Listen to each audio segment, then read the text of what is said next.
আপনি তাহাজ্জুদ গুজার, সেজদা দিতে দিতে কপালে দাগ ফেলেছেন, এটা আপনারা জান্নাতে নেবে না।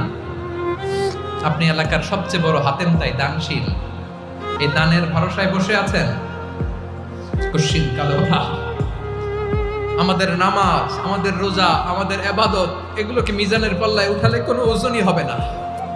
তবে আমাদের একটা কৌশল জানা আছে, আমরা আল্লাহর রহমতের ভিখারি। আমরা সেদিন আগেই গুনার স্বীকৃতি দিয়ে দেব। আমরা বলবো, আল্লাহ তুমি প্রশ্ন করার আগে তোমার একটা কথা বলি, আমারে কিছু জিজ্ঞেস করো না, আমি সব করেছি। এমন কোন পাপ নাই যে পাপ আমারে দিয়ে হয় নাই। তোমার রহমত দিয়ে তুমি জান্নাতে পাঠাবা, তোমার দয়ায় জান্নাতে যেতে চাই, আমল দিয়ে না। পারবেন বলতে? কিয়ামতের দিন আমরা বলবো, আল্লাহ আমার আমল দিয়ে জান্নাত চাই না, আমি তোমার দয়া দিয়ে জান্নাত চাই।